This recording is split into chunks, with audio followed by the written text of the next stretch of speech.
नमस्कार दोस्तों, आपका स्वागत है ममता हिंदी कहानियाँ चैनल में।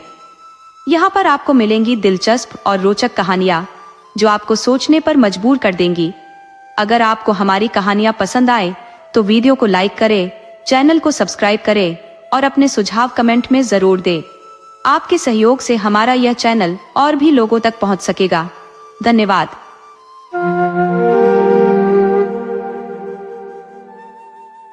हरिद्वार में एक निर्धन ब्राह्मण रहता था।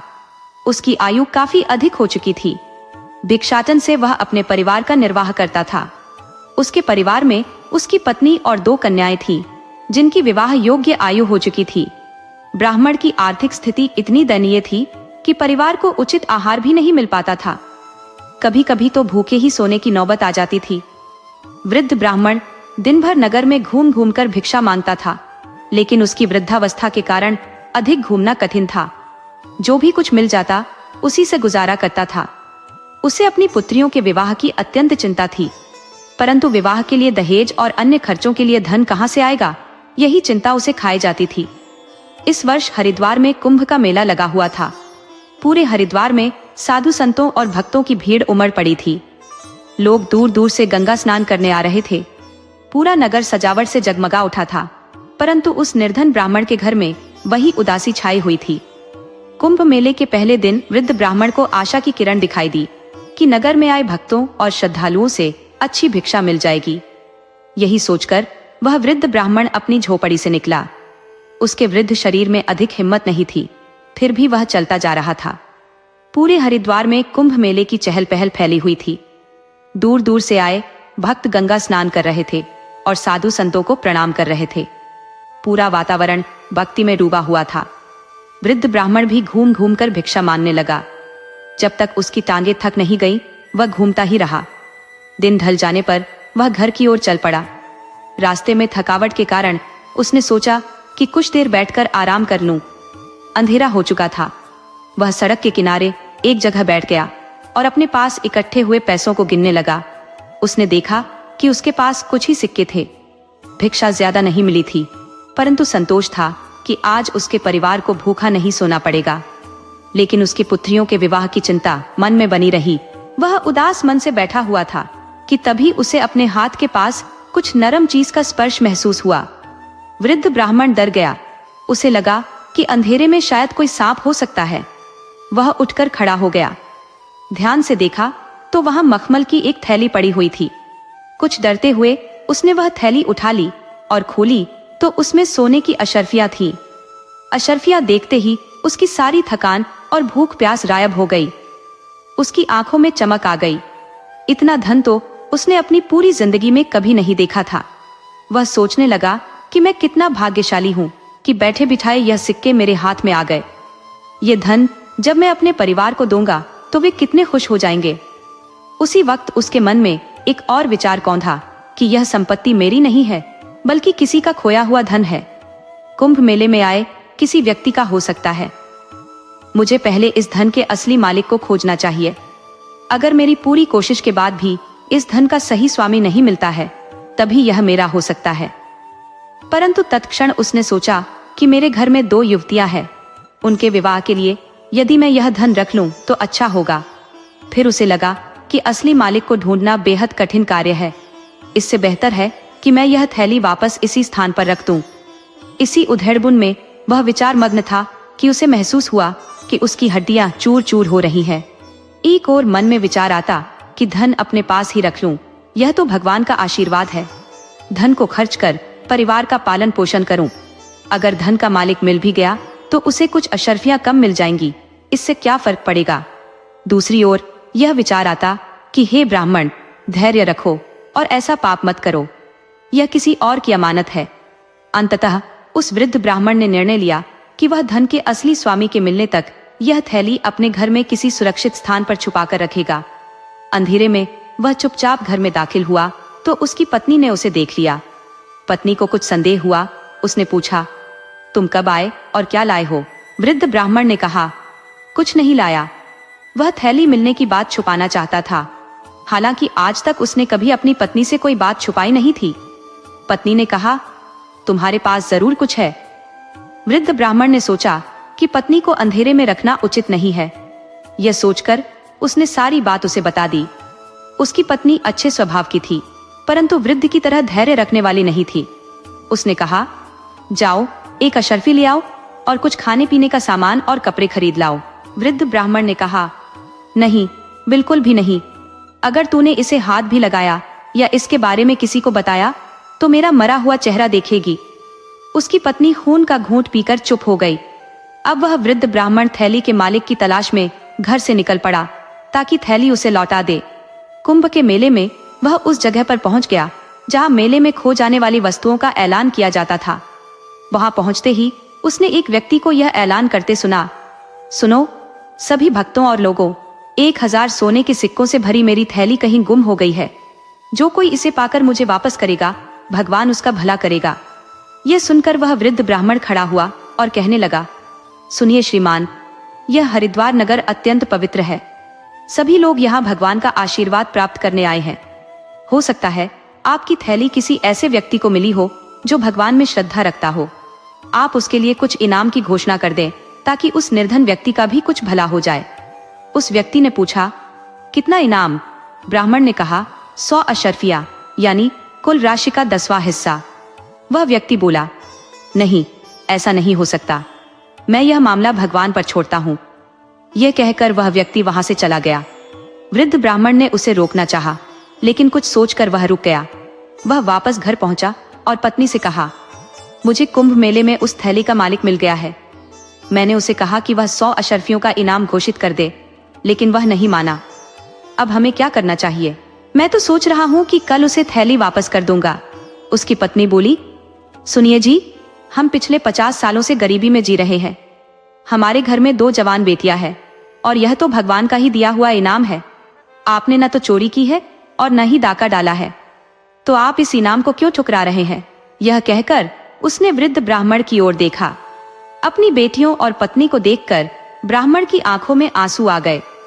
भूख प्यास के कारण उसकी बेटियां मानो मुरझा सी गई थीं। अपनी गरीबी की हालत देखकर उसने सोचा कि कुछ अशर्फियां खर्च कर लूं, लेकिन फिर सोचा कि मैंने पिछले 50 साल से संतोष और ईमानदारी से गुजारा किया है। आज तक कोई गलत काम नहीं किया। आज बुढ़ापे में आकर मैं अपनी 50 साल की ईमानदारी को एक रात में कैसे खराब कर सकता हूँ? और मुझे अपने भगवान पर पूरा भरोसा है, वह जो भी करेंगे सही करेंगे। हौसला पाकर वृद्ध ब्राह्मण ने कहा, नहीं, यह किसी की अमानत है। क्या तुम यह चाहती हो कि मैं इस बुढ़ापे में अपने सारे की किराए पर पानी फेर दूं? उसके बाद घर में खामोशी छा गई। घर में जो कुछ भी रूखा सूखा था पूरे परिवार ने खाया और भगवान का धन्यवाद करके सो गए। अगले दिन वृद्ध ब्राह्मण फिर से उसी जगह पर पहुंचा। वही व्यक्ति फिर से घोषणा कर रहा था, जो कोई भी मेरी 1000 अशर्फियों की थैली वापस करे, भगवान उसे दुगना लाभ देंगे। वह निर्धन ब्राह्मण फिर से वहां मौजूद था।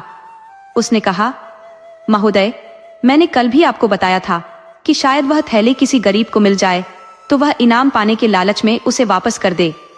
चलो, 100 सिक्के न सही, तुम 10 सिक्कों का इनाम ही घोषित कर दो। उस व्यक्ति ने कहा, बिल्कुल नहीं, बल्कि मेरा और थैली उठाने वाले का फैसला अब भगवान ही करेंगे। ये कहकर वह व्यक्ति फिर से वहां से चला गया। तीसरे दिन भी वही आदमी पुनः उसी घोषणा को दोहरा रहा था। वृद्ध ब्राह्मण पुनः खड़ा हुआ और कहने लगा, श्रीमान, आपने 100 सिक्के देने से इनकार कर दिया, फिर 10 सिक्कों का इनाम भी नहीं रखा। आज आप एक अशर्फी के इनाम की ही घोषणा कर दें तो शायद थैली उठाने वाला उस एक अशर्फी के लालच में वह थैली आपको वापस कर दे और उस अशर्फी से खाना खरीद लेगा और बाकी आपको लौटा देगा। वह व्यक्ति बोला, नहीं, बल्कि मैं यह मामला भगवान पर छोड़ता हूँ। वृद्ध ब्राह्मण की आखिरी उम्मीद भी खत्म हो चुकी थी। वह सोचने लगा, अभी 1000 अशर्फियां हाथ में है, कम से कम एक ही अपने पास रख लूं ताकि भूखे परिवार के लिए कुछ खाने पीने का सामान खरीद सकूं। परंतु फिर उसके विवेक ने उसे झकझोरा, नहीं, अपने 50 साल की ईमानदारी को एक अशर्फी के लिए छोड़ देना घाटे का सौदा है। मैं भगवान को क्या मुंह दिखाऊंगा? यह सोचकर वृद्ध ब्राह्मण ने उस आदमी से कहा, आओ मेरे पीछे चलो, मैं तुम्हें तुम्हारी थैली वापस कर देता हूँ। यह सुनकर वह आदमी बड़ा खुश हुआ और वृद्ध के पीछे पीछे चल दिया। घर पहुंचे तो वह व्यक्ति घर के बाहर खड़ा रहा और वृद्ध अंदर गया। कुछ ही देर बाद बाहर आया और उसे अंदर ले गया। घर में कोई बिछौना नहीं था, इसीलिए उस आदमी को जमीन पर ही बैठना पड़ा। जब वह बैठ गया तो ब्राह्मण ने एक थैली लाकर दी और पूछा, क्या यही तुम्हारी थैली है? आदमी ने कहा, हाँ। फिर उसने सिक्कों की गिनती की और पूरे 1000 थे। ब्राह्मण की पत्नी और बेटियां यह सारा दृश्य देख रही थी, मानो उनकी उम्मीद खत्म हो चुकी थी। आदमी ने वह थैली संभाली और वापस चल दिया। ये देखकर पत्नी की आंखों में आंसू आ गए। उसने उम्मीद का जो दीपक जला रखा था वह हवा के एक झोंके से बुझ गया। उसकी बेटियां भी बहुत दुखी थी। उन्हें उम्मीद थी कि वह आदमी एक सिक्का तो इनाम के तौर पर जरूर देगा। कुछ क्षणों के बाद वृद्ध ब्राह्मण ने कुछ आहट सुनी। नजर उठाकर देखा कि वह नौजवान वापस चला आ रहा था। अब वृद्ध की जगह पर अगर कोई और होता तो शायद उस आदमी से बेरुखी से बात करता, क्योंकि उस आदमी ने इस भूखे परिवार को देखकर भी एक सिक्का तक नहीं दिया था। लेकिन वृद्ध बड़ा ही हौसले वाला था। तुरंत बोला, आओ बेटे, कैसे आना हुआ? वह नौजवान बोला, हे ब्राह्मण, जब मेरे पिता की मृत्यु हुई थी तो उनकी वसीयत से मुझे 10,000 अशर्फियां मिली थी। उन्होंने वसीयत में लिखा था कि बेटे, जब भी कुंभ के मेले में जाओ तो 1000 सिक्के उस आदमी को देना जो सबसे करीब हो। मैं जब से अपने नगर से चला हूँ तब से लेकर हरिद्वार पहुंचने तक मुझे तुमसे ज्यादा गरीब कोई नहीं मिला। इसीलिए यह 1000 सिक्कों की थैली अब तुम ही रखो। ईश्वर से प्रार्थना है कि यह थैली तुम्हारे लिए बहुत ही बरकत वाली होगी। ब्राह्मण ने पहले तो थैली रखने से मना कर दिया, परंतु उस आदमी ने कहा कि यह मेरी तरफ से एक ब्राह्मण को भिक्षा है। आखिरकार ब्राह्मण ने वह थैली स्वीकार कर ली और वह आदमी वापस लौट गया। थैली स्वीकार करने के बाद ब्राह्मण की आंखों से आंसुओं की झड़ी लग गई। उसने रोते हुए अपनी पत्नी से कहा, देखो भाग्यवान, आज भगवान ने हमारी झोली भर दी। अगर मेरे मन में बेईमानी आ जाती और कुछ सिक्के निकाल लेता तो आज यह 1000 सिक्के हमें ना मिलते। वह पूरा परिवार भगवान का लाख लाख धन्यवाद करने लगा। अब ब्राह्मण को इतना धन मिल चुका था कि उसने अपनी बेटियों की शादी कर दी और एक सुखमय जीवन बिताने लगा।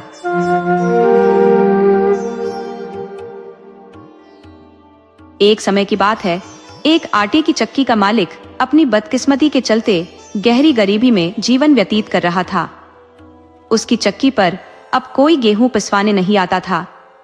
हालत इतनी खराब हो चुकी थी कि वह अपनी पत्नी और बेटी के लिए 2 वक्त की रोटी का भी इंतजाम नहीं कर पा रहा था।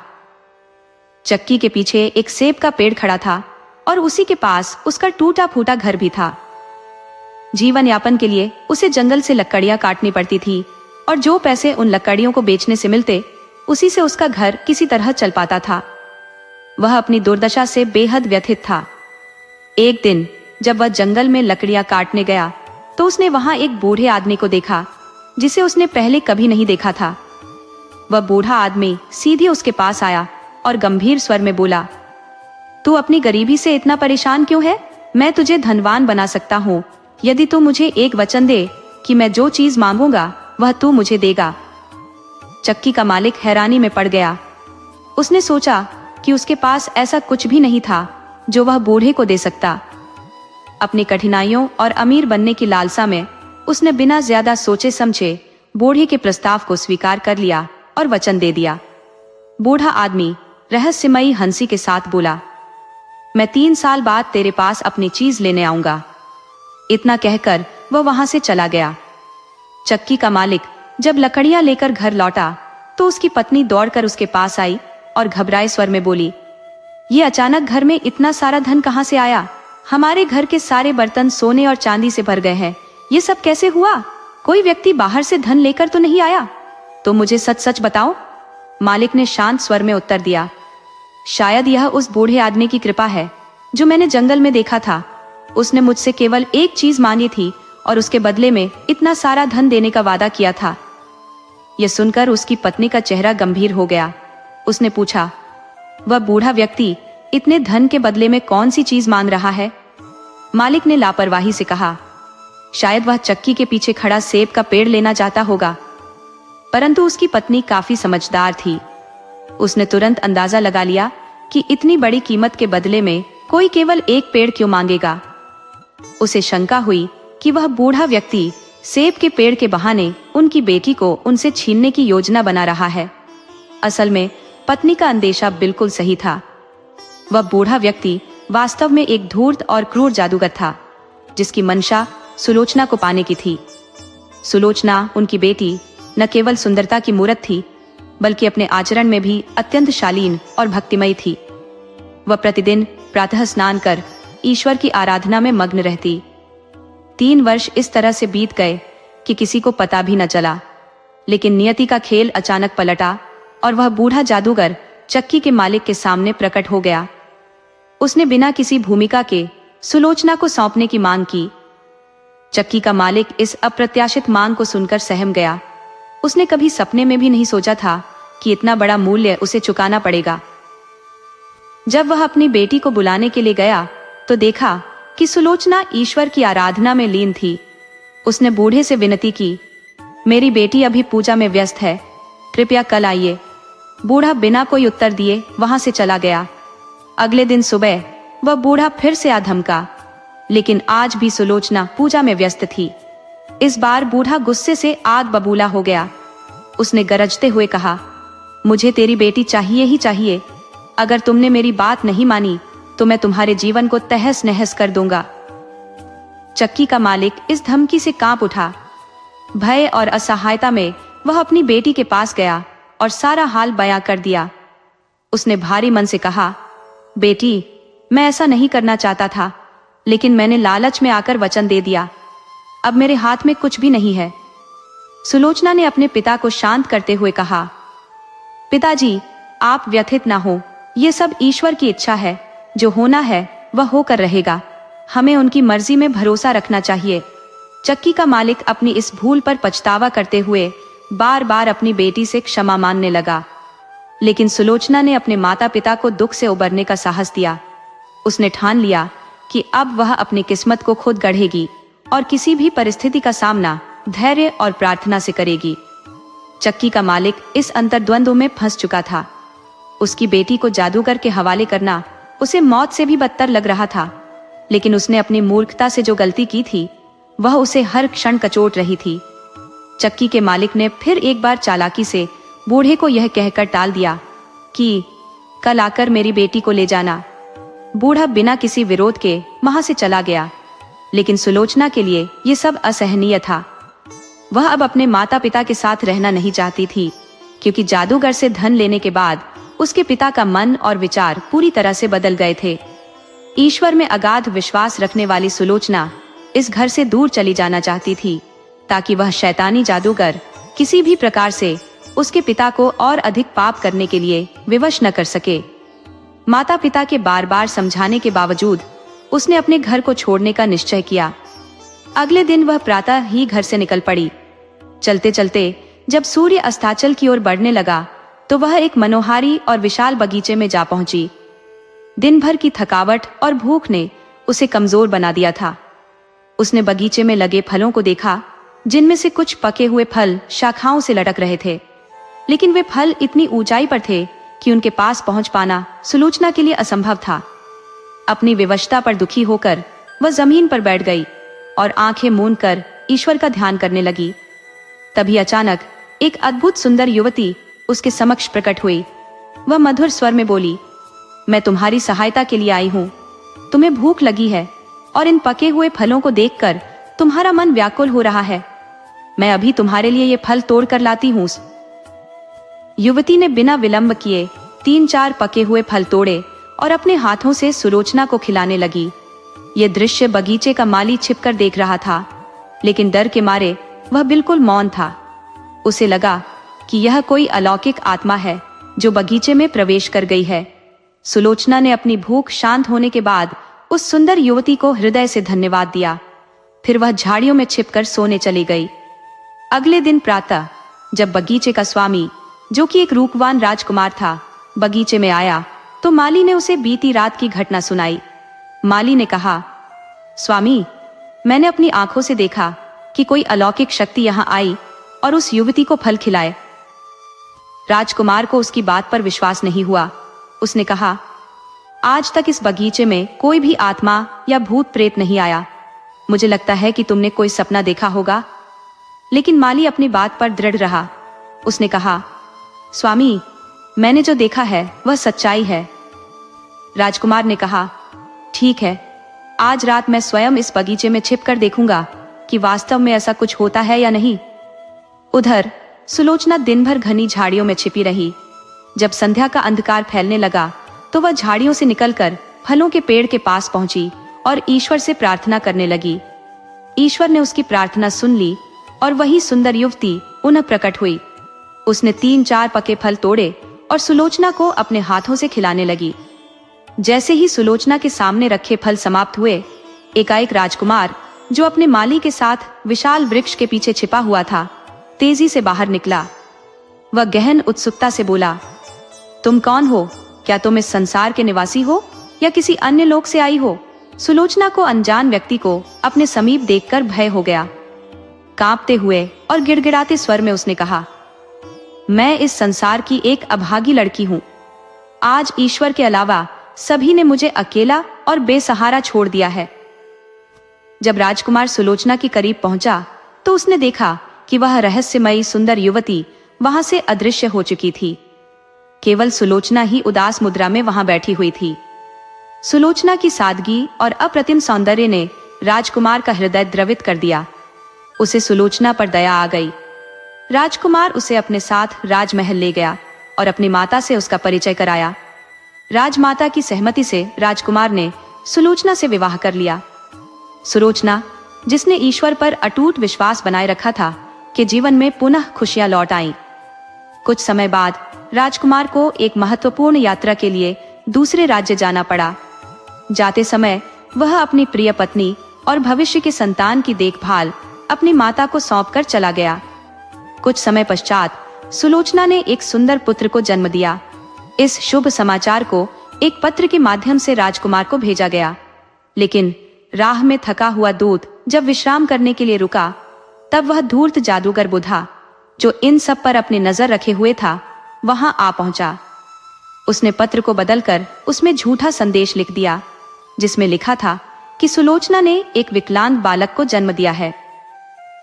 जब राजकुमार ने इस पत्र को पढ़ा तो वह निराश हो गया, लेकिन उसने सोचकर अपने मन को ढांढस दिया कि समय के साथ इस समस्या का समाधान हो जाएगा।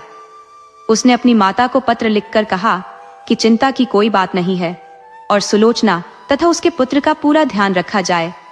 हालांकि जब दूत अपनी वापसी यात्रा पर फिर से विश्राम के लिए रुका तो जादूगर बुधा ने एक बार फिर चालाकी से पत्र बदल दिया।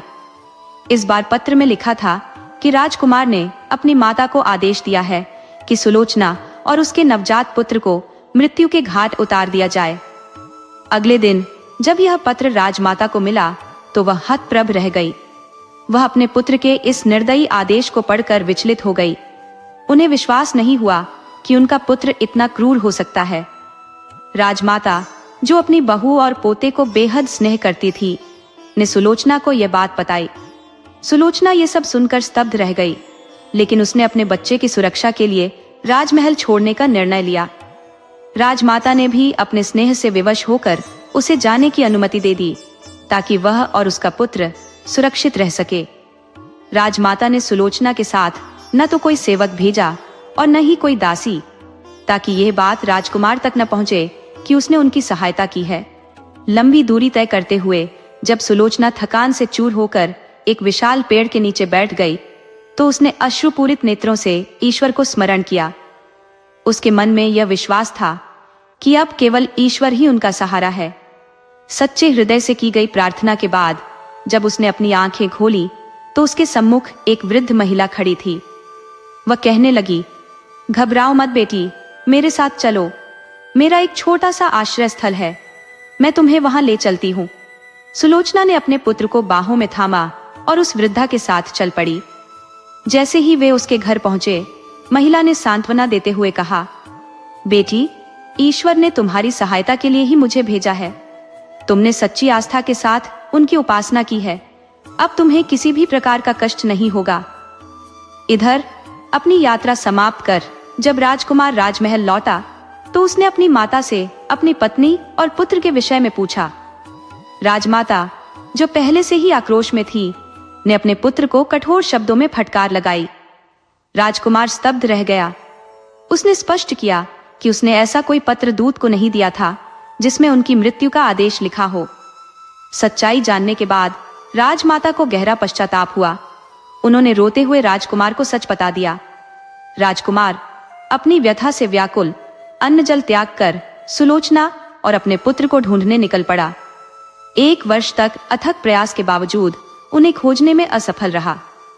थका मांदा राजकुमार उसी जंगल में आ पहुंचा जहां सुलोचना अपने पुत्र के साथ निवास कर रही थी।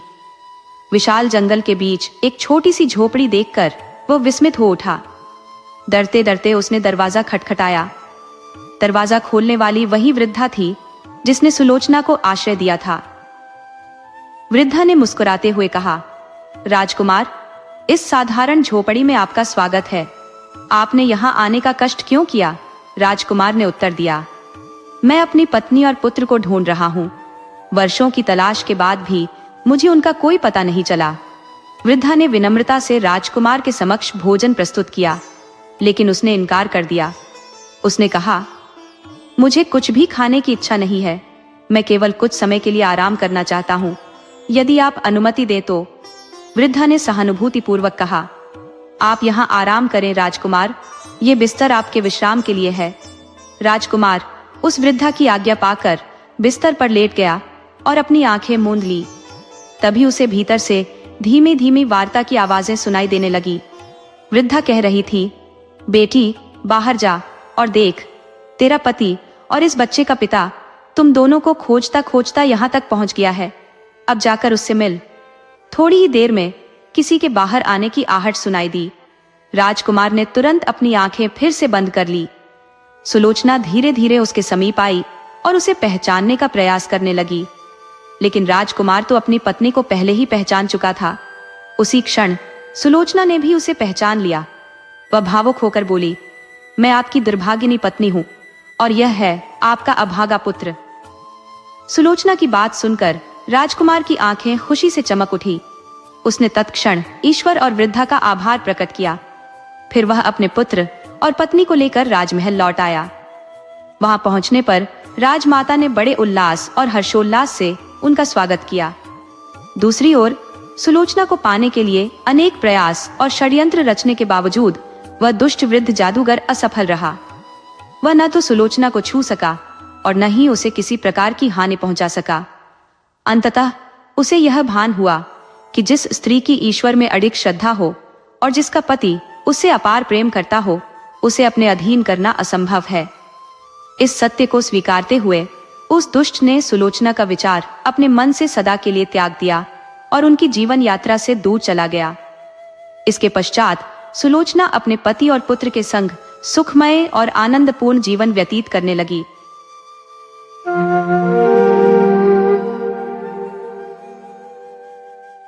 चैत का महीना था, लेकिन वे खलियान जहां अनाज की ढेरियां लगी रहती थी, पशुओं के शरणा स्थल बने हुए थे। जहां घरों से फाग और बसंत का आलाप सुनाई पड़ता, वहां आज भाग्य का रोना था। सारा चौमासा बीत गया, पानी की एक बूंद न गिरी। जेठ में एक बार मूसलाधार वृष्टि हुई थी। किसान फूले न समाये। खरीफ की फसल बो दी, लेकिन इंद्रदेव ने अपना सर्वस्व शायद एक ही बार लुटा दिया था। पौधे उगे, बढ़े और फिर सूख गए। गोचर भूमि में घास न जमी। बादल आते, घटाएं उमड़ती, ऐसा मालूम होता कि जल थल एक हो जाएगा, परंतु वे आशा की नहीं, दुख की घटाएं थी। किसानों ने बहुतेरे जप तप किए, ईंट और पत्थर देवी देवताओं के नाम से पुजाएं, बलिदान किए। पानी की अभिलाषा में रक्त के पनाले बह गए, लेकिन इंद्रदेव किसी तरह न पसीजे। न खेतों में पौधे थे, न गोचरों में घास, न तालाबों में पानी। बड़ी मुसीबत का सामना था। जिधर देखिए धूल उड़ रही थी। दरिद्रता और क्षुधा पीड़ा के दारुण दृश्य दिखाई देते थे। लोगों ने पहले तो गहने और बर्तन गिरवी रखे और अंत में बेच डाले। फिर जानवरों की बारी आई और अब जीविका का अन्य कोई सहारा न रहा। तब जन्मभूमि पर जान देने वाले किसान बाल बच्चों को लेकर मजदूरी करने निकल पड़े। अकाल पीड़ितों की सहायता के लिए कहीं कहीं सरकार की सहायता से काम खुल गया था। बहुतेरे वहीं जाकर जमे। जहां जिसको सुविधा हुआ वह उधर ही जा निकला। संध्या का समय था। जादूराय थका मादा आकर बैठ गया और स्त्री से उदास होकर बोला, दरखास्त नामंजूर हो गई। ये कहते कहते वह आंगन में जमीन पर लेट गया। उसका मुख पीला पड़ रहा था और आंतें सिकुड़ी जा रही थी। आज 2 दिन से उसने दाने की सूरत नहीं देखी। घर में जो कुछ विभूति थी, गहने, कपड़े, बर्तन भाड़े, सब पेट में समा गए। गांव का साहूकार भी पतिव्रता स्त्रियों की भांति आंखें चुराने लगा। केवल तकाबी का सहारा था, उसी के लिए दरखास्त दी थी, लेकिन आज वह भी नामंजूर हो गई। आशा का झलमिलाता हुआ दीपक बुझ गया। देवकी ने पति को करुण दृष्टि से देखा। उसकी आंखों में आंसू उमड़ आए। पति दिन भर का थका मांदा घर आया है, उसे क्या खिलाए? लज्जा के मारे वह हाथ पैर धोने के लिए पानी भी न लाई। जब हाथ पैर धोकर आशा भरी चितवन से वह उसकी ओर देखेगा, तब वह उसे क्या खाने को देगी? उसने आप कई दिन से दाने की सूरत नहीं देखी थी, लेकिन इस समय उसे जो दुख हुआ वह क्षुधातुरता के कष्ट से कई गुना अधिक था। स्त्री घर की लक्ष्मी है, घर के प्राणियों को खिलाना पिलाना वह अपना कर्तव्य समझती है, और चाहे यह उसका अन्याय ही क्यों ना हो, लेकिन अपनी दीनहीन दशा पर जो मानसिक वेदना उसे होती है वह पुरुषों को नहीं हो सकती। हठात उसका बच्चा साधो नींद से चौंका और मिठाई के लालच में आकर वह बाप से लिपट गया। इस बच्चे ने आज प्रायः काल चने की रोटी का एक टुकड़ा खाया था और तब से कई बार उठा और कई बार रोते रोते सो गया। 4 वर्ष का नादान बच्चा, उसे वर्षा और मिठाई में कोई संबंध नहीं दिखाई देता था। जादू राय ने उसे गोद में उठा लिया और उसकी ओर दुख भरी दृष्टि से देखा। गर्दन झुक गई और हृदय पीड़ा आंखों में न समा सकी। दूसरे दिन वह परिवार भी घर से बाहर निकला। जिस तरह पुरुष के चित्त अभिमान और स्त्री की आंख से लज्जा नहीं निकलती, उसी तरह अपनी मेहनत से रोटी कमाने वाला किसान भी मजदूरी की खोज में घर से बाहर नहीं निकलता। लेकिन हाँ पापी पेट, तू सब कुछ कर सकता है। मान और अभिमान, ग्लानि और लज्जा के सब चमकते हुए तारे तेरी काली घटाओं की ओट में छिप जाते हैं। प्रभात का समय था। ये दोनों विपत्ति के सताए घर से निकले। जादू राय ने लड़के को पीठ पर लिया। देवकी ने फटे पुराने कपड़ों की वह गठरी सिर पर रखी, जिस पर विपत्ति को भी तरस आता। दोनों की आंखें आंसुओं से भरी थी। देवकी रोती रही, जादू राय चुपचाप था। गांव के 2-4 आदमियों से भेंट भी हुई, किसी ने इतना भी नहीं पूछा कि कहाँ जाते हो। किसी के हृदय में सहानुभूति का वास न था। जब ये लोग लालगंज पहुंचे, उस समय सूर्य ठीक सिर पर था। देखा, मीलों तक आदमी ही आदमी दिखाई देते थे, लेकिन हर चेहरे पर दीनता और दुख के चिन्ह झलक रहे थे। बैसाख की जलती हुई धूप थी। आग के झोंके जोर जोर से हरहराते हुए चल रहे थे। ऐसे समय में हड्डियों के अगणित ढांचे, जिनके शरीर पर किसी प्रकार का कपड़ा न था, मिट्टी खोदने में लगे हुए थे। मानो वह मरघट भूमि थी, जहां मुर्दे अपने हाथों अपनी कब्र खोद रहे थे। बूढ़े और जवान, मर्द और बच्चे, सब के सब ऐसे निराश और विवश होकर काम में लगे हुए थे, मानो मृत्यु और भूख उनके सामने बैठी घूर रही है। इस आफत में न कोई किसी का मित्र था, न ही तो। दया, सहृदयता और प्रेम, ये सब मानवीय भाव है, जिनका कर्ता मनुष्य है। प्रकृति ने हमको केवल एक भाव प्रदान किया है, और वह स्वार्थ है। मानवीय भाव बहुधा कपटी मित्रों की भांति हमारा साथ छोड़ देते हैं, पर यह ईश्वर प्रदत्त गुण हमारा गला नहीं छोड़ता। 8 दिन बीत गए थे। संध्या समय काम समाप्त हो चुका था। डेरे से कुछ दूर आम का एक बाग था। वहीं एक पेड़ के नीचे जादू राय और देवकी बैठी हुई थी। दोनों ऐसे कृश हो रहे थे कि उनकी सूरत नहीं पहचानी जाती थी। अब वह स्वाधीन कृषक नहीं रहे। समय के हेर फेर से आज दोनों मजदूर बने बैठे हैं। जादू राय ने बच्चे को जमीन पर सुला दिया। उसे कई दिन से बुखार आ रहा है। कमल सा चेहरा मुरझा गया है। देवकी ने धीरे से हिलाकर कहा, बेटा आंखें खोलो, देखो सांझ हो गई। साधु ने आंख खोल दी। बुखार उतर गया था। बोला, क्या हम घर आ गए माँ? घर की याद आ गई। देवकी की आंखें डबडबा आईं। उसने कहा, नहीं बेटा, तुम अच्छे हो जाओगे तो घर चलेंगे। उठकर देखो कैसा अच्छा बाग है। साधु माँ के हाथों के सहारे उठा और बोला, माँ मुझे बड़ी भूख लगी है, लेकिन तुम्हारे पास तो कुछ नहीं है। मुझे क्या खाने को दोगी? देवकी के हृदय में चोट लगी, पर धीरज धर के बोली, नहीं बेटा, तुम्हारे खाने को मेरे पास सब कुछ है। तुम्हारे दादा पानी लाते हैं तो नरम नरम रोटियां अभी बनाए देती हूँ। साधु ने माँ की गोद में सिर रख लिया और बोला, माँ मैं न होता तो तुम्हें इतना दुख न होता। यह कहकर वह फूट फूट कर रोने लगा।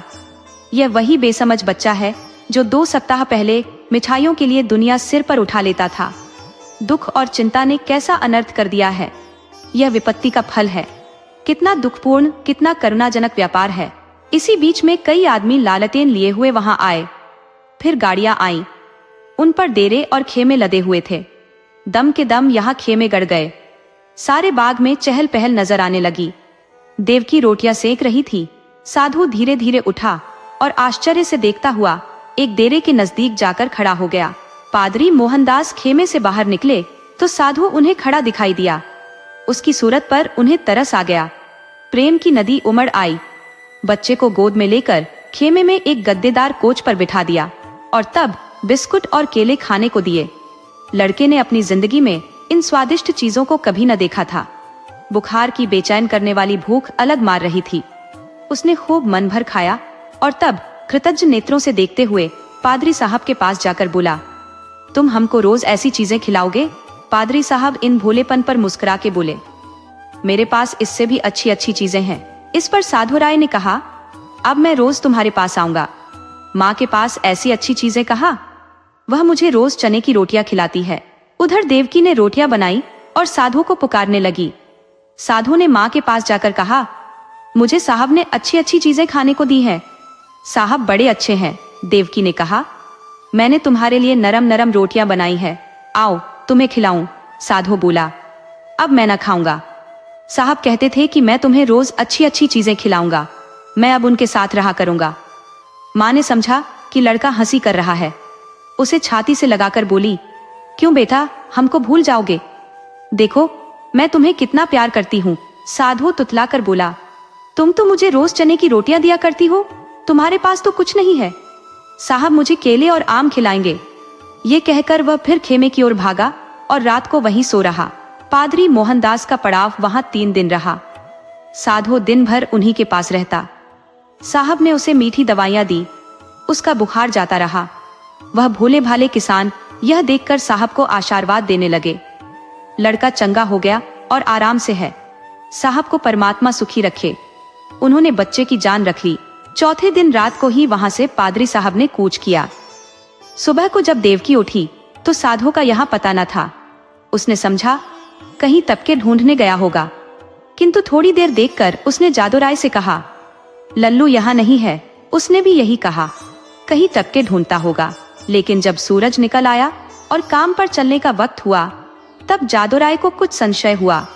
उसने कहा, तुम यहीं बैठी रहना, मैं अभी उसे लिए आता हूँ। जादू ने आसपास के सब बागों को छान डाला और अंत में जब 10 बज गए तो निराश लौट आया। साधु न मिला। यह देखकर देवकी ढाणे मारकर रोने लगी। फिर दोनों अपने लाल की तलाश में निकले। अनेक विचार चित्त में आने जाने लगे। देवकी को पूरा विश्वास था कि उस साहब ने उस पर कोई मंत्र डालकर वश में कर लिया, लेकिन जादू को इस कल्पना के मान लेने में कुछ संदेह था। बच्चा इतनी दूर अनजान रास्ते पर अकेले नहीं जा सकता। फिर भी दोनों गाड़ी के पहियों और घोड़े के टापों के निशान देखते चले जाते थे। यहाँ तक कि एक सड़क पर आ पहुंचे। वहां गाड़ी के बहुत से निशान थे। उस विशेष लीक की पहचान न हो सकती थी। घोड़े के टाप भी एक झाड़ी की तरफ जाकर गायब हो गए। आशा का सहारा टूट गया। दोपहर हो गई थी। दोनों धूप के मारे बेचैन और निराशा से पागल हो रहे थे। वहीं एक वृक्ष की छाया में बैठ गए। देवकी विलाप करने लगी। जादूराय ने उसे समझाना शुरू किया। जब जरा धूप की तेजी कम हुई तो दोनों फिर आगे चले, किंतु अब आशा की जगह निराशा साथ थी। घोड़े के टापों के साथ उम्मीद का धुंधला निशान गायब हो गया था। शाम हो गई। इधर उधर गायों बैलों के झुंड निर्जीव से पड़े दिखाई देते थे। यह दोनों दुखिया हिम्मत हारकर एक पेड़ के नीचे टिक रहे। उसी वृक्ष पर मैने का एक जोड़ा बसेरा लिए हुए था। उनका नन्हा सा शावक आज ही एक शिकारी के चंगुल में फंस गया था। दोनों दिन भर उसे खोजते फिरे। इस समय निराश होकर बैठ रहे। देवकी और जादू को अभी तक आशा की झलक दिखाई देती थी, इसीलिए वे बेचैन थे। 3 दिन तक ये दोनों अपने खोए हुए लाल की तलाश करते रहे।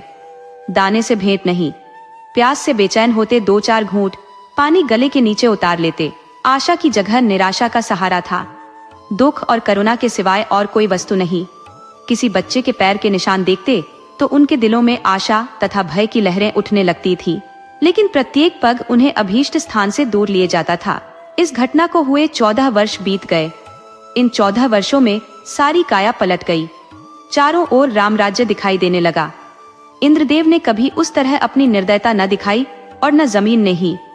उमड़ी हुई नदियों की तरह अनाज से ढेकियां भरी चली। उजड़े हुए गांव बस गए। मजदूर किसान बन बैठे और किसान जायदाद का तलाश में दौड़ने लगे। वही चैत के दिन थे। खलियानों में अनाज के पहाड़ खड़े थे। भाट और भिखमंगे किसानों की बढ़ती के तराने गा रहे थे।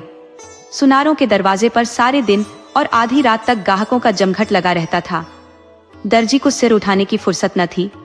इधर उधर दरवाजों पर घोड़े हिनहिना रहे थे। देवी के पुजारियों को अजीर्ण हो रहा था। जादोराय के दिन भी फिरे। घर पर छप्पर की जगह खपरैल हो गया है। दरवाजे पर अच्छे बैलों की जोड़ी बंधी हुई है। वह अब अपनी बहली पर सवार होकर बाजार जाया करता है। उसका बदन अब उतना सुडौल नहीं है। पेट पर इस सुदशा का विशेष प्रभाव पड़ा है और बाल भी सफेद हो चले हैं। देवकी की गिनती भी गांव की बूढ़ी औरतों में होने लगी है। व्यावहारिक बातों में उसकी बड़ी पूछ हुआ करती है। जब वह किसी पड़ोसिन के घर जाती है तो वहां की बहुएं भय के मारे थरथराने लगती है। उसके कटु वाक्य और तीव्र आलोचना की सारे गांव में ढाक बंधी हुई है। महीन कपड़े अब उसे अच्छे नहीं लगते, लेकिन गहनों के बारे में वह उतनी उदासीन नहीं है। उनके लिए जीवन का दूसरा भाग इससे कम उज्जवल नहीं है। उनकी 2 संतानें हैं। लड़का माधो सिंह अब खेतीबाड़ी के काम में बाप की मदद करता है। लड़की का नाम शिव गौरी है। वह भी माँ को चक्की पीसने में सहायता दिया करती है और खूब गाती है। बर्तन धोना उसे पसंद नहीं, लेकिन चौका लगाने में निपुण है। गुड़ियों के ब्याह करने से उसका जी कभी नहीं भरता। आए दिन गुड़ियों के विवाह होते रहते हैं। हाँ, इनमें किफायत का पूरा ध्यान रहता है। खोए हुए साधु की याद अभी बाकी है। उसकी चर्चा नित्य हुआ करती है और कभी बिना रुलाए नहीं रहती। देवकी कभी कभी सारे दिन उस लाडले बेटे की सुध में अधीर रहा करती है। सांझ हो गई थी। बैल दिन भर के थके मांदे सिर झुकाए चले आते थे। पुजारी ने ठाकुर द्वारे में घंटा बजाना शुरू किया। आजकल फसल के दिन है, रोज पूजा होती है। जादोराय खाट पर बैठे नारियल पी रहे थे। शिव गौरी रास्ते में खड़ी उन बैलों को कोस रही थी जो उसके भूमिस्थ विशाल भवन का निरादर करके उसे रौंदते चले जाते थे। घड़ियाल और घंटे की आवाज सुनते ही जादूराय भगवान का चरणामृत लेने के लिए उठे ही थे कि उन्हें अकस्मात एक नवयुवक दिखाई पड़ा जो भूखते हुए कुत्तों को दुत्कारता बाइसिकल को आगे बढ़ाता हुआ चला आ रहा था। उसने उनके चरणों पर अपना सिर रख दिया। जादूराय ने गौर से देखा और तब दोनों एक दूसरे से लिपट गए। माधो भौंचक होकर बाइसिकल को देखने लगा। शिवगौरी रोती हुई घर में भागी और देवकी से बोली, दादा को साहब ने पकड़ लिया है। देवकी घबराई हुई बाहर आई। साधु उसे देखते ही उसके पैरों पर गिर पड़ा। देवकी से छाती से लगाकर रोने लगी। गांव के मर्द, औरतें और बच्चे सब जमा हो गए। मेला सा लग गया। साधु ने अपने माता पिता से कहा, मुझ अभागे से जो कुछ अपराध हुआ हो उसे क्षमा कीजिए। मैंने अपनी नादानी से स्वयं बहुत कष्ट उठाए और आप लोगों को भी दुख दिया, लेकिन अब मुझे अपनी गोद में लीजिए। देवकी ने रोकर कहा, जब हमको छोड़कर भागे थे तो हम लोग तुम्हें 3 दिन तक बेदाना पानी के ढूंढते रहे, पर जब निराश हो गए तब अपने भाग्य को रोकर बैठ रहे। तब से आज तक कोई ऐसा दिन न गया कि तुम्हारी सुधि न आई हो। रोते रोते एक युग बीत गया। अब तुमने खबर ली है। बताओ बेटा, उस दिन तुम कैसे भागे और कहां जाकर रहे? साधु ने लज्जित होकर उत्तर दिया, माताजी, अपना हाल क्या कहूं? मैं पहर रात रहे आपके पास से उठकर भागा। पादरी साहब के पड़ाव का पता शाम ही को पूछ लिया था। बस पूछता हुआ उनके पास दोपहर को पहुंच गया। साहब ने मुझे पहले समझाया कि अपने घर लौट जाओ, लेकिन जब मैं किसी तरह राजी ना हुआ तो उन्होंने मुझे पूना भेज दिया। मेरी तरह वहां सैकड़ों लड़के थे। वहां बिस्कुट और नारंगियों का भला क्या जिक्र। जब मुझे आप लोगों की याद आती मैं अक्सर रोया करता, मगर बचपन की उम्र थी। धीरे धीरे उन्हीं लोगों से हिल मिल गया। हाँ, जब से कुछ होश हुआ है और अपना पराया समझने लगा हूँ, तब से अपनी नादानी पर हाथ मलता रहा हूँ। रात दिन आप लोगों की रट लगी हुई थी। आज आप लोगों के आशीर्वाद से यह शुभ दिन देखने को मिला। दूसरों में बहुत दिन काटे, बहुत दिनों तक अनाथ रहा। अब मुझे अपनी सेवा में रखिए, मुझे अपनी गोद में लीजिए। मैं प्रेम का भूखा हूँ। बरसों से मुझे जो सौभाग्य नहीं मिला वह अब दीजिए। गांव के बहुत से बुढ़े जमा थे। उनमें से जगत सिंह बोले, तो क्यों बेटा, तुम इतने दिनों तक पादरियों के साथ रहे? उन्होंने तुमको भी पादरी बना लिया होगा? साधु ने सिर झुकाकर कहा, जी हाँ, यह तो उनका दस्तूर है। जगत सिंह ने जादूराय की तरफ देखकर कहा, यह बड़ी कठिन बात है। साधु बोला, बिरादरी, मुझे जो प्रायश्चित बतलाएगी मैं उसे करूंगा। मुझसे जो कुछ बिरादरी का अपराध हुआ है नादानी से हुआ है, लेकिन मैं उसका दंड भोगने के लिए तैयार हूँ। जगत सिंह ने फिर जादूराय की तरफ कनखियों से देखा और गंभीरता से बोले, हिंदू धर्म में ऐसा कभी नहीं हुआ है। यो तुम्हारे माँ बाप तुम्हें अपने घर में रख लें, तुम उनके लड़के हो, मगर बिरादरी कभी इस काम में शरीक ना होगी। बोलो जादूराय, क्या कहते हो? कुछ तुम्हारे मन की भी तो सुन ले। जादूराय बड़ी दुविधा में था। एक ओर तो अपने प्यारे बेटे की प्रीति थी, दूसरी ओर बिरादरी का भय मारे डालता था। जिस लड़के के लिए रोते रोते आंखें फूट गई, आज वहीं सामने खड़ा आंखों में आंसू भरे कहता है, पिताजी मुझे अपनी गोद में लीजिए, और मैं पत्थर की तरह अचल खड़ा हूँ। शोक, इन निर्दयी भाइयों को किस तरह समझाऊं, क्या करूं, क्या न करूं। लेकिन माँ की ममता उमड़ आई। देवकी से न रहा गया। उसने अधीर होकर कहा, मैं अपने घर में रखूंगी और कलेजे से लगाऊंगी। इतने दिनों के बाद मैंने उसे पाया है, अब उसे नहीं छोड़ सकती। जगत सिंह रुष्ट होकर बोले, चाहे बिरादरी छूट ही क्यों न जाए। देवकी ने भी गर्म होकर जवाब दिया, हाँ, चाहे बिरादरी छूट जाए। लड़के वालों ही के लिए आदमी बिरादरी की आड़ पकड़ता है। जब लड़का न रहा तो भला बिरादरी किस काम आएगी। इस पर कई ठाकुर लाल लाल आंखें निकालकर बोले, ठाकुराइन, ठाकुराइन, बिरादरी की तो खूब मर्यादा करती हो। लड़का चाहे किसी रास्ते पर जाए, लेकिन बिरादरी छू तक न करे। ऐसी बिरादरी कहीं होगी?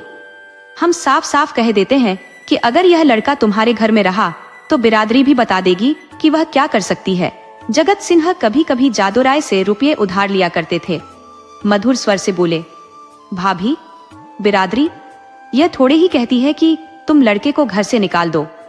लड़का इतने दिनों के बाद घर आया है तो हमारे सिर आंखों पर रहे बस। जरा खाने पीने और छूत छात का बचाव बना रहना चाहिए। बोलो जादू भाई, अब बिरादरी को कहाँ तक दबाना चाहते हो? जादूराय ने साधु की तरफ करुणा भरे नेत्रों से देखकर कहा, बेटा, जहाँ तुमने हमारे साथ इतना सलूक किया है, वहाँ जगत भाई की इतनी कहा और मान लो। साधु ने कुछ तीक्ष्ण शब्दों में कहा, क्या मान लूं? यह कि अपनों में गैर बनकर रहूं, अपमान सहूं, मिट्टी का घड़ा भी मेरे छूने से अशुद्ध हो जाए ना, ये मेरा किया ना होगा। इतनी निर्लज्ज नहीं। जादूराय को पुत्र की यह कठोरता अप्रिय मालूम हुई। वे चाहते थे कि इस वक्त बिरादरी के लोग जमा है, उनके सामने किसी तरह समझौता हो जाए, फिर कौन देखता है कि हम उसे किस तरह रखते हैं। चढ़कर बोले, इतनी बात तो तुम्हें माननी ही पड़ेगी। साधुराय इस रहस्य को न समझ सका। बाप की इस बात में उसे निष्ठुरता की झलक दिखाई पड़ी। बोला, मैं आपका लड़का हूँ, आपके लड़के की तरह रहूंगा। आपके भक्ति और प्रेम की प्रेरणा मुझे यहाँ तक लाई है। मैं अपने घर में रहने आया हूँ। अगर यह नहीं है तो इसके सिवा मेरे लिए इसके और कोई उपाय नहीं है कि जितनी जल्दी हो सके यहाँ से भाग जाऊं। जिनका खून सफेद है उनके बीच में रहना व्यर्थ है। देवकी ने रोकर कहा, लल्लो, मैं अब तुम्हें न जाने दूंगी। साधु की आंखें भर आईं, पर मुस्कुराकर बोला, मैं तो तुम्हारी थाली में खाऊंगा। देवकी ने उसे ममता और प्रेम की दृष्टि से देखकर कहा, मैंने तो तुझे छाती से दूध पिलाया है, तू मेरी थाली में खाएगा तो क्या? मेरा बेटा ही तो है, कोई और तो नहीं हो गया। साधु इन बातों को सुनकर मतवाला हो गया। इनमें कितना स्नेह, कितना अपनापन था। बोला, माँ, आया तो मैं इसी इरादे से था कि अब कहीं न जाऊंगा, लेकिन बिरादरी ने मेरे कारण यदि तुम्हें जाते च्युत कर दिया तो मुझसे न सका जाएगा। मुझसे इन गंवारों का कोरा अभिमान न देखा जाएगा।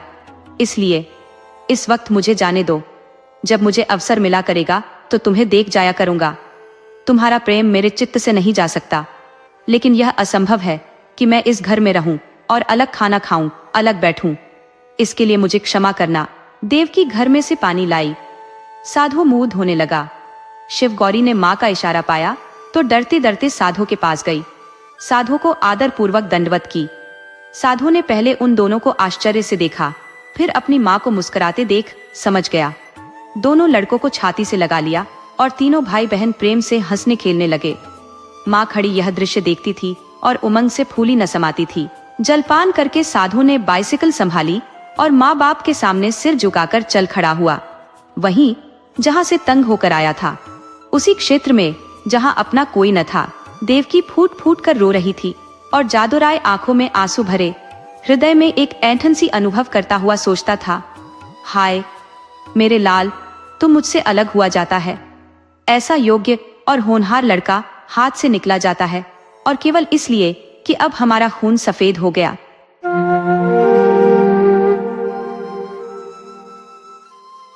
एक बहुत पुरानी बात है। सहारनपुर में रहते थे लाल अयोध्यानाथ। जब तक वे निर्धन थे तब तक धन की कोई लालसा नहीं थी, लेकिन जब संपन्न हो गए तो रात दिन उनकी चिंता धन को बढ़ाने की हो गई। धन तृष्णा का ईंधन है, जितना अधिक धन आता उतनी ही तृष्णा बढ़ती। लाल अयोध्यानाथ सोचते थे कि कोई ऐसा उपाय निकालें जिससे कुछ ही दिनों में लाखों रुपया इकट्ठा हो जाए। एक समय था जब वे रुपयों को हाथ की मैल समझते थे, लेकिन अब वे धन के लिए अपने प्राण देने को तैयार थे। अब उनकी आंखें खुल चुकी थी। साधु और महंतों की सेवा के लिए वे कभी बड़ी श्रद्धा रखते थे, लेकिन अब वे इसे सबसे बड़ी भूल मानने लगे थे। बैंक में जमा धन ने उनकी सभी अच्छाइयों को भी भस्म कर दिया था। हालांकि उनकी पुरानी आदतें कभी कभी वापस आ जाती थी, जैसे युवावस्था में बचपन की झलक दिखती है, पर यह अवस्था स्थायी नहीं रहती। नए स्वभाव के सामने पुराने विचार गायब हो जाते थे, जैसे बुढ़ापा यौवन को निगल लेता है। लाल अयोध्यानाथ के दरवाजे पर कोई साधु आता तो उनका चेहरा खिल उठता था, लेकिन आतिथ्य सत्कार में वह श्रद्धा नहीं होती थी। एक बार की बात है, संध्या का समय था। लाल अयोध्यानाथ के दरवाजे पर एक साधु आकर रुका और बोला, बाबा, रात काटने के लिए स्थान मिल जाएगा? साधु का चेहरा संतोष की मूर्ति था और आंखें अमृत का कटोरा। लाल अयोध्यानाथ का हृदय भक्ति भाव से भर गया। वह झुककर बोले, सर, आंखों पर। साधु ने मुस्कुराकर कहा, बेटा, आजकल के समय में तुम्हारे जैसे भक्त पुरुष बहुत कम मिलते हैं। संसार से धर्म का भाव जैसे उठ गया है। अयोध्यानाथ का हृदय खुशी से खिल उठा। साधु की प्रशंसा सुनकर उन्हें ऐसा प्रतीत हुआ मानो उन्हें स्वर्ग मिल गया हो। मुस्कान होठों तक आई, लेकिन उन्होंने दबा ली। वे बोले, महाराज, यदि साधु संतों की सेवा न की तो इस मानव जीवन का क्या लाभ? साधु महाराज अंदर आए। लाल अयोध्यानाथ ने स्वागत सत्कार में कोई कसर नहीं छोड़ी। बासमती चावल, मीठे दही के बड़े, दाल और भजियों का पूरा प्रबंध किया। यह सब देख साधु का हृदय प्रसन्न हो गया। रात भर बातें चलती रहीं, ज्ञान और भक्ति के द्वार खुले रहे। अंततः अयोध्यानाथ ने पूछा, महाराज, आप साधु कैसे बने? साधु ने मुस्कुराकर उत्तर दिया, बेटा, बुढ़ापा आ गया है। क्या सारी उम्र गृहस्थी में ही फंसा रहूंगा? कुछ हरि भजन भी तो करना चाहिए। तुम्हारी कृपा से 10 कमाए, 5 पुत्र हैं और 1 कन्या। अब सारा रुपया पैसा उन्हें दे दिया है और तीर्थ यात्रा पर जा रहा हूँ। अयोध्यानाथ ने साधु की ओर देखा और पूछा, तो आपने अपना सब कुछ बच्चों को दे दिया या अपने पास भी कुछ रखा है?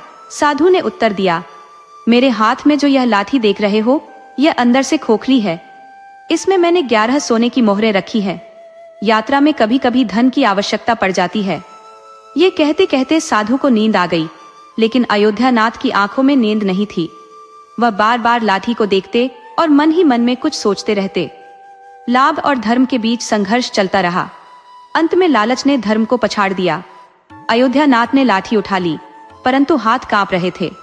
उनकी अंतरात्मा ने एक बार फिर से फड़फड़ाना शुरू किया, लेकिन लाभ के दृढ़ हाथों ने उसका गला घोट दिया।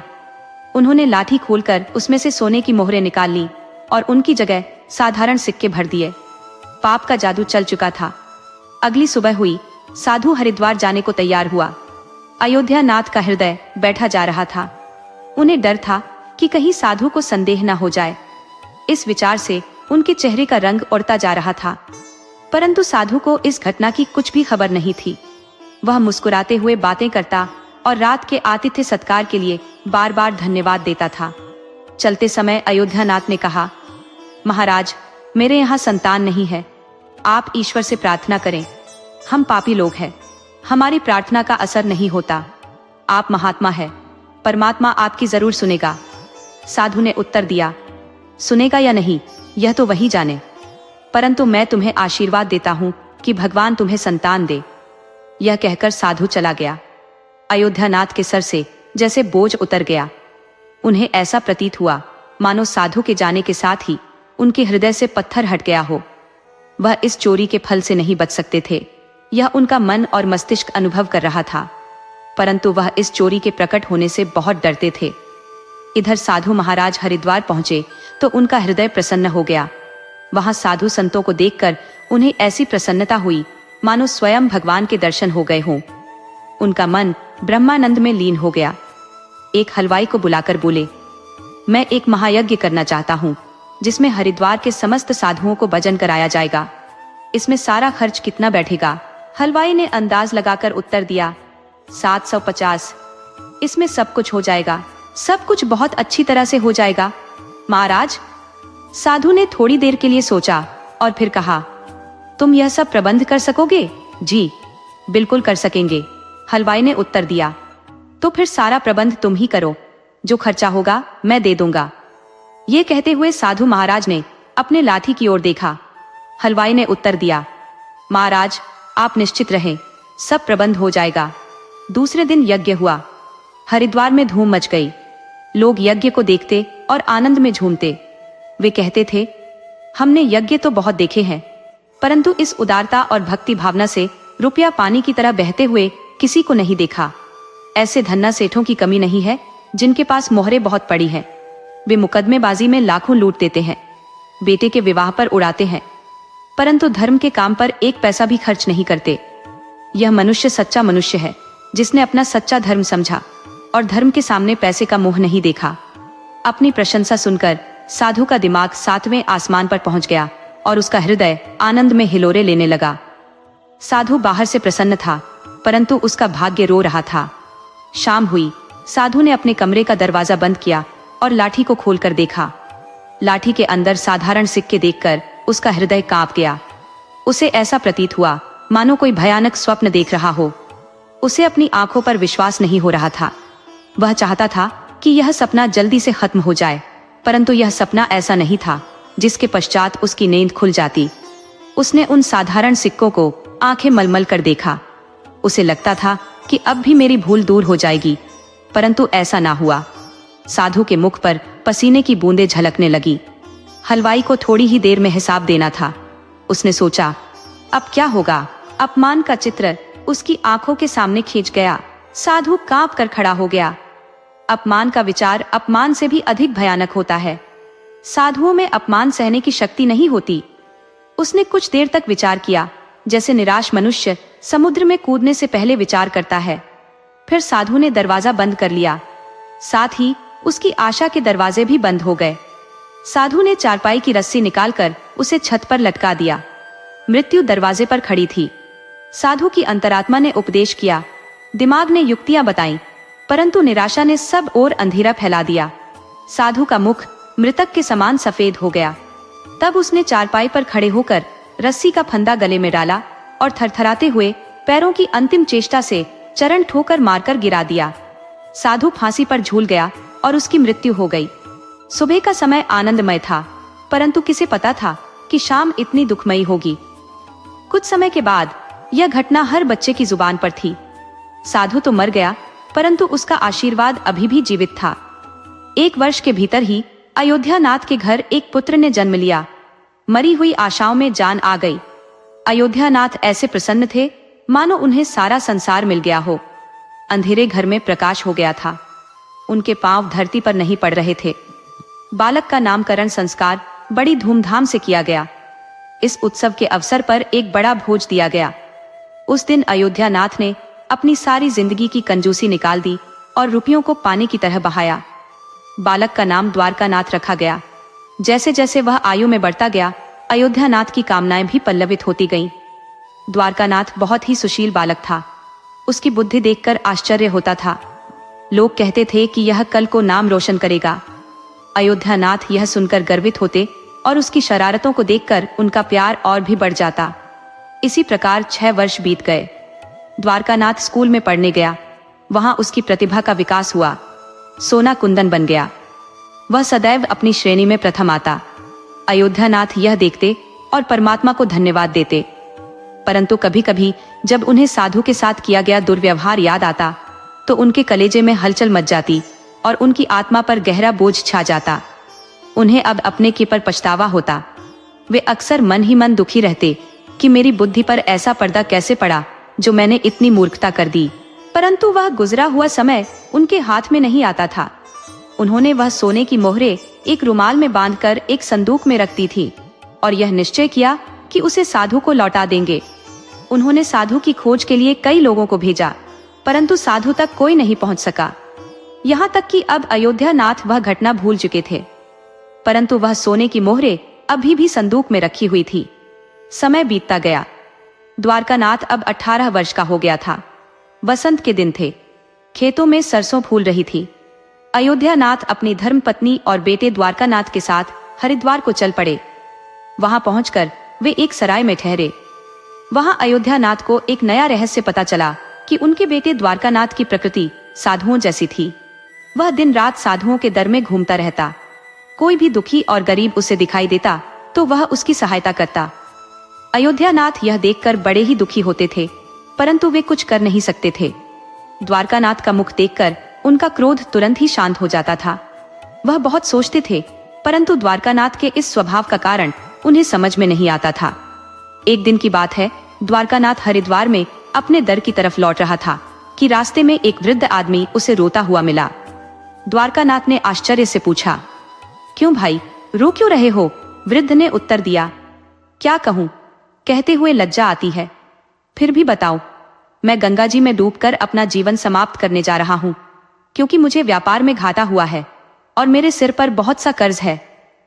द्वारकानाथ ने कहा, यह तो मामूली सी बात है। वृद्ध व्यक्ति ने अजीबोगरीब भावनाओं से द्वारकानाथ की ओर देखते हुए कहा, मुझे ऋण चुकाना है, नहीं तो आत्महत्या करने के अलावा मेरे पास कोई और उपाय नहीं है। द्वारकानाथ थोड़ी देर मौन रहा, लेकिन यह मौन वृद्ध व्यक्ति के लिए आशा की किरण बन गया। बहते हुए आंसू रुक गए। द्वारकानाथ ने वृद्ध से पूछा, कितने रुपयों से तुम्हारा काम चल सकता है? जब मनुष्य निराश हो जाता है तो उसे हर कदम पर आशा की झलक दिखती है। वृद्ध ने हिसाब लगाकर उत्तर दिया, मेरे सिर पर लगभग 1400 रुपए का ऋण है। 1400 रुपये? द्वारकानाथ थोड़ी देर के लिए चुप रहा, फिर उसने कहा, चिंता मत करो, प्रबंध हो जाएगा। वृद्ध ने पूछा, तो कब तक कर दोगे और मुझे कहाँ मिलोगे? वृद्ध ने कहा, चौक पर जो हलवाई की बड़ी दुकान है वह मेरी ही है, मैं तुम्हें वहीं मिलूंगा। द्वारकानाथ उड़ा हुआ वापस सराय में पहुंचा। इस समय उसके हृदय में हलचल मची हुई थी। उसका मन व्याकुल था। वह चाहता था कि जितनी जल्दी हो सके वृद्ध का संकट दूर कर दे। उसे किसी दिव्य शक्ति ने विश्वास दिला दिया था कि इस वृद्ध की सहायता करना उसका धर्म है। वह एक विशेष भावुकता के साथ घर पहुंचा। माता और पिता दोनों बाहर गए हुए थे। द्वारकानाथ का रास्ता साफ था। उसने नौकरों से चाबियां ली और कमरे के अंदर गया, परंतु संदूक में ताला लगा हुआ था।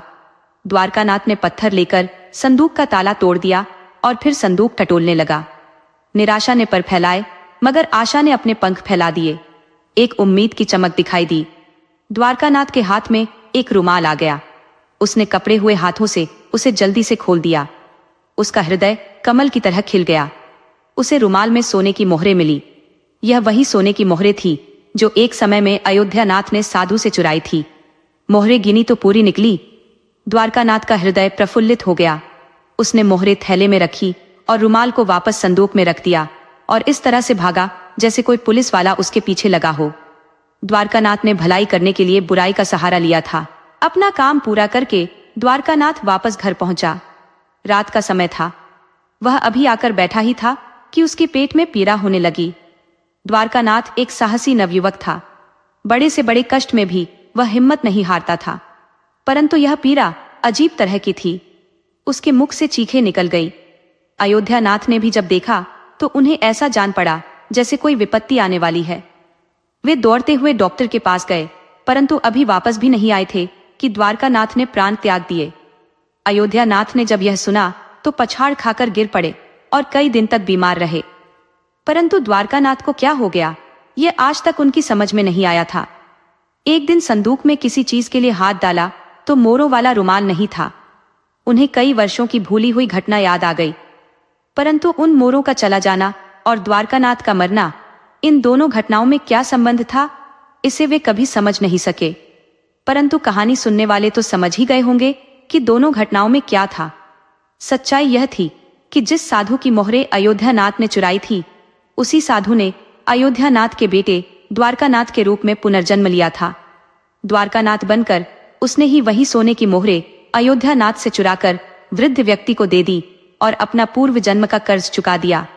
वह वृद्ध व्यक्ति वही था जिसने साधु के लिए भंडारे का प्रबंध किया था। इस तरह से अपना ऋण पूरा करते ही द्वारकानाथ ने प्राण त्याग दिए। साधु ने पूर्व जन्म का अपना ऋण चुकाकर अयोध्यानाथ को उनके कर्मों की सजा दी, जो अब अपने जवान बेटे की मौत के दुख में तड़पते रहे।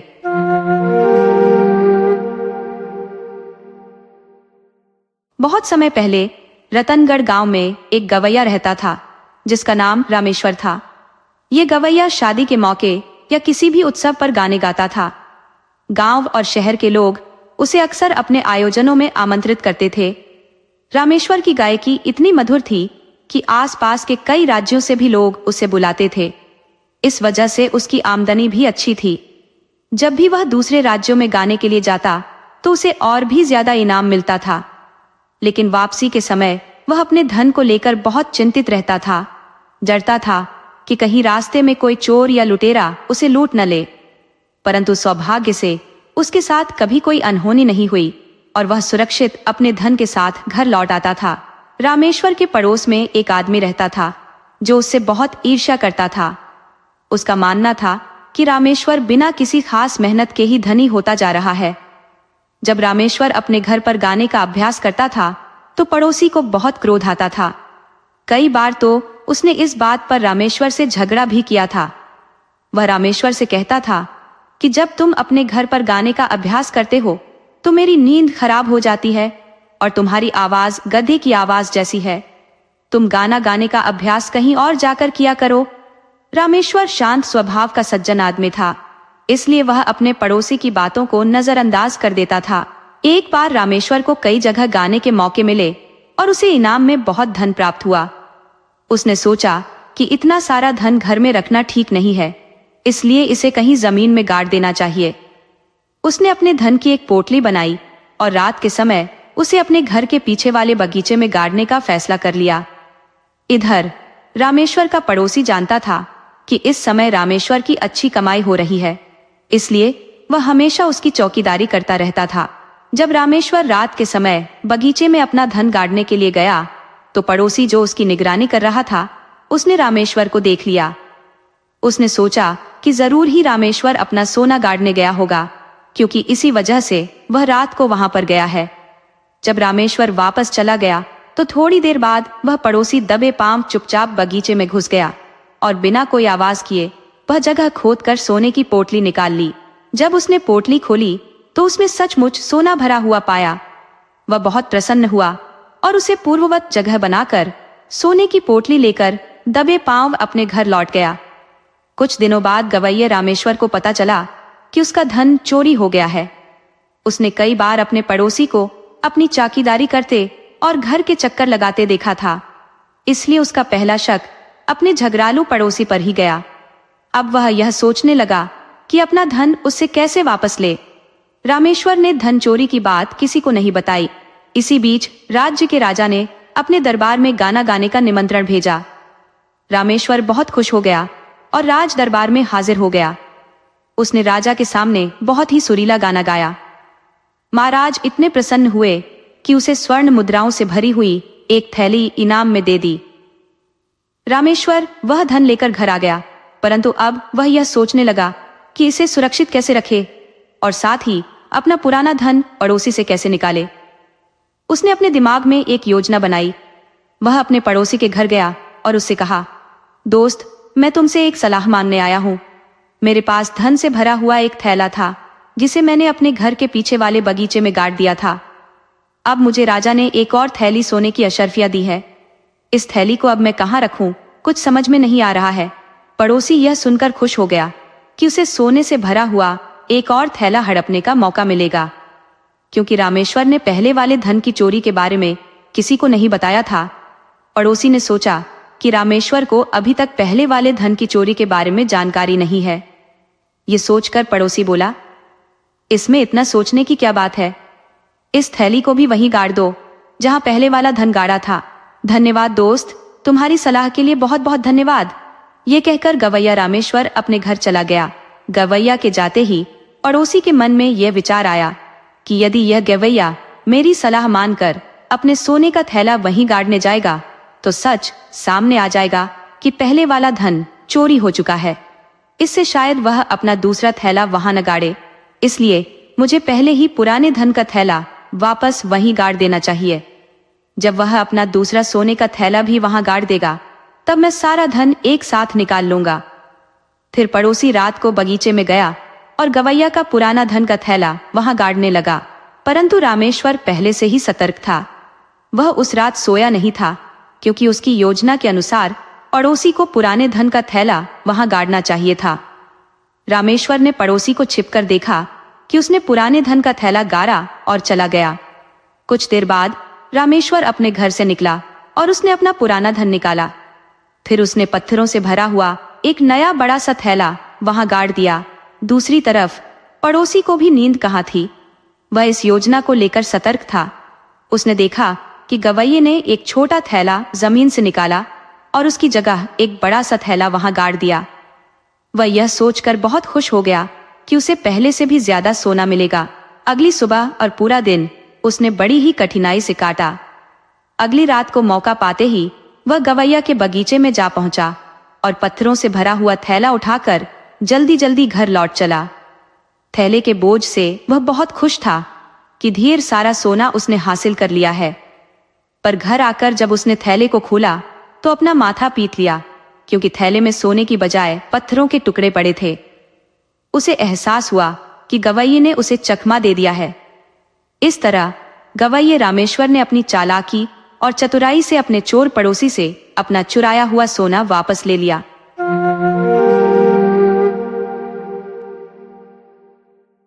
प्रीतमपुर गांव में सियाराम नाम का एक आदमी रहता था। सियाराम बहुत ही कंजूस आदमी था और सारा गांव उसकी कंजूसी से भली भांति परिचित था।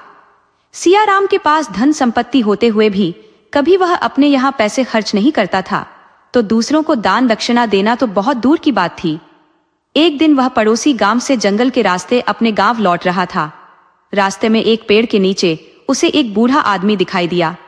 बूढ़ी ने कहा, श्रीमान, प्यास से मैं मरा जा रहा हूं, मुझ पर दया कीजिए और थोड़ा सा पानी पिलाकर मुझे बचाइए।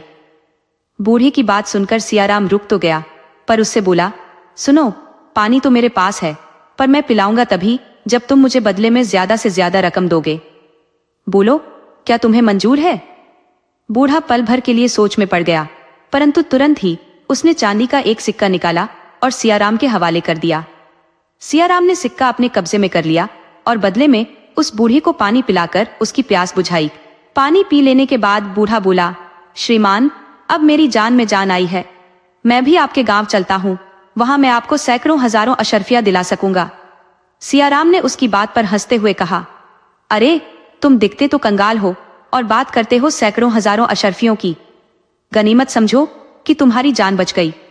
थोड़े से पानी के बदले में मुझे चांदी का सिक्का देने वाले मूर्ख हो, तुम्हारे जैसे व्यक्ति से मैं कोई और उम्मीद भी क्या कर सकता हूं? जाओ, अपना रास्ता नापो। बूढ़ा बोला, आप मेरी बुद्धि को ऐसी वैसी मत समझिए। कल मैं आपके घर के सामने खड़ा होकर आपसे दान मांगूंगा। आप दान में मुझे एक अशर्फी दीजिएगा और फिर देखिएगा कमाल, मैं आपको माला माल कर दूंगा। सियाराम ने व्यंग्य करते हुए कहा, एक अशर्फी? मैं तो तुम्हें फूटी कौड़ी भी नहीं दूंगा। बूढ़ा बोला, आप क्यों ना घबरा रहे हैं? एक बूढ़े का तर्क अभी जारी था। मेरी बात पहले ध्यान से सुनिए। आप मुझे एक अशर्फी दान में देंगे तो आपके पड़ोसी और दूसरे लोग यही समझेंगे कि मुझ में जरूर कोई बात है जो आप जैसा व्यक्ति मुझे दान दे रहा है। इसीलिए वे भी मुझे दान में अशर्फियां देने लगेंगे। फिर मैं उनसे कहूंगा कि इस दान का फल तभी मिलेगा जब वे रोज लगातार 1 महीने तक दान करेंगे। मेरे पास अशर्फियां इकट्ठी हो जाएंगी और मैं आपको रोजाना 100 अशर्फियां देना शुरू कर दूंगा। सियाराम ने थोड़ा विचार करते हुए कहा, बात तो तुम पते की कर रहे हो, यदि तुमने मुझे धोखा दे दिया तो? बूढ़े ने जवाब दिया, तो अभी मुझे एक अशर्फी दे दीजिए और कल मुझे वही अशर्फी दान स्वरूप लौटाइएगा। सियाराम ने मान लिया और बूढ़ा सियाराम के साथ उसके गांव की ओर चल पड़ा। दूसरे दिन वही सब कुछ हुआ जो तय हुआ था। गांव में यह खबर हवा की तरह फैल गई कि यहाँ एक बूढ़ा आया है जो बहुत ही पहुंचा हुआ है और सियाराम ने उसे एक अशर्फी दान में दी है। लोग हैरान थे कि क्या सियाराम भी किसी को कुछ भेंट स्वरूप दे सकता है। जरूर, यह बूढ़ा अद्भुत चमत्कार वाला होगा, वरना सियाराम जैसा कंजूस किसी को कुछ देने वाला नहीं है। अब हर किसी के मन में उस बूढ़े से वरदान पाने की इच्छा होने लगी। धनी व्यापारी ही नहीं, आम लोग भी उस बूढ़े के पास जाने लगे और उसके सामने भेंट स्वरूप एक अशर्फी रख देते थे और अपना माथा नवाकर वहां से लौट जाते थे। इस तरह से बूढ़े ने ढेर सारी अशर्फियां इकट्ठी कर ली। उनमें से काफी अशर्फियां उसने सियाराम के हवाले कर दी। सियाराम को अशर्फियां देते समय उसने केवल इतना ही कहा, कल भी आप मुझे ऐसे ही एक अशर्फी भेंट में दीजिएगा। पर सियाराम की संदेह करने की आदत नहीं गई। उसने कहा, मान लिया कि यह शर्त मेरी है, पर कल अगर तुम मेरी अशर्फी लेकर गायब हो गए तो? बूढ़े ने चुपचाप सियाराम के हाथ में एक अशर्फी पेश की और वहां से चला गया। 2 हफ्ते मुश्किल से ही गुजरे होंगे कि सियाराम के पास ढेरों अशर्फियां बच गई। उस रकम से बूढ़े ने अब बढ़िया सा मकान खरीद लिया और खाना बनाने तथा देखरेख करने के लिए 2 नौकर भी रख लिए। उसके पास जो बाकी रकम थी उसे उसने ब्याज पर दे दिया। उसकी जिंदगी मजे से कटने लगी। लेकिन बूढ़े ने सियाराम से हर रोज एक अशर्फी भेंट में लेना नहीं छोड़ा। उधर जो लोग बूढ़े को हर रोज भेंट चढ़ा रहे थे, उनके मन में कुछ संदेह जागा। एक व्यक्ति ने बूढ़े की पूरी दिनचर्या पर नजर रखना शुरू कर दिया। इस तरह से 2 दिनों में ही यह हकीकत सामने आ गई। लोगों ने बूढ़े और सियाराम को धर दबोचा और उन्हें पंचायत में पेश किया। बूढ़ा पंचायत के समक्ष बिल्कुल भी नहीं घबराया। उसने कहा, श्रीमान, इसमें सियाराम ने कोई धोखा नहीं दिया। उसने मुझ पर विश्वास किया और मुझे भेंट स्वरूप एक अशर्फी देता रहा। बाकी लोगों ने, जिन्होंने मुझे भेंट स्वरूप अशर्फियां दी है, मैंने किसी भी प्रकार का कोई शुल्क क्यों नहीं दिया। वे तो स्वयं ही मेरे पास आते रहे और भेंट चढ़ाते रहे, और भेंट स्वीकार करना कोई अपराध नहीं है। दूसरे, इस गांव में किसी भी परिवार से मेरे पास 15 से ज्यादा अशर्फियां नहीं है। हाँ, सियाराम से मैंने काफी फायदा उठाया है, जिसके बदले में मैं उसे भी ज्यादा अशर्फियां हर रोज देता रहा हूं। लेकिन न्याय चाहने वाले इस विवरण से बिल्कुल भी संतुष्ट नहीं थे। वे बोले, यह तो केवल एक मनगढ़ंत कहानी है और हमें लूटने की साजिश है। यदि इन्हें छोड़ दिया गया तो ये दूसरे लोगों को भी धोखा देते रहेंगे, इसीलिए इन्हें सजा मिलनी ही चाहिए। तब बूढ़े ने हाथ जोड़कर न्यायाधीश से प्रार्थना की, श्रीमान, जब मैं 25 वर्ष का था तब से यह योजना मेरे मन में चल रही थी। मैं गांव-गांव घूमा, शहर शहर घूमा, लेकिन मुझे कोई ऐसा व्यक्ति नहीं मिला जो मेरी इस योजना को कार्य रूप देने में सहायक होता। अब कहीं बुढ़ापे में जाकर मुझे इस योजना को सफल करने का अवसर मिल पाया है। न्यायाधीश ने कहा, हम तुम पर कैसे विश्वास करें? क्या तुम्हें अपनी योजना को सफल करने के लिए यही गांव मिला? दूसरी जगहों पर तुम असफल क्यों रहे? बूढ़े ने उत्तर दिया, दूसरी जगहों पर लोग सियाराम जैसे कंजूस व्यक्ति का अनादर करते थे। ऐसे कंजूस व्यक्तियों की समाज में कोई प्रतिष्ठा नहीं थी, ना ही वे लोग ऐसे कंजूस व्यक्तियों का अनुसरण करते थे। इसीलिए अपनी योजना को अमल में लाने का मुझे कभी मौका नहीं मिला। यहाँ पर बात दूसरी है। यहाँ अनेक लोग सियाराम जैसे कंजूस व्यक्ति के ही रास्ते पर चलना चाहते थे और उससे लाभ उठाना चाहते थे। इसीलिए मुझे यहाँ पर कामयाबी मिली। बूढ़ी की बात पंचायत के सरपंच और न्याय चाहने वालों की समझ में आ गई। वे शर्म के मारे पानी पानी हो रहे थे। उधर सरपंच भी असलियत समझ गया था। उसने जान लिया था कि इस घोटाले के पीछे लोगों की स्वार्थ सिद्धि है, न कि बूढ़े की चालबाजी। इसीलिए निर्णय बूढ़े और सियाराम के पक्ष में हुआ। इस घटना ने सियाराम को भी झकझोर कर रख दिया। उसे जैसे किसी ने आईने में उसका असली चेहरा दिखा दिया हो। उसमें एकदम परिवर्तन आ गया। अब वह वाला कंजूस सियाराम नहीं रहा। अब वह एक सच्चा धनी और एक सच्चा समाजसेवी बन चुका था।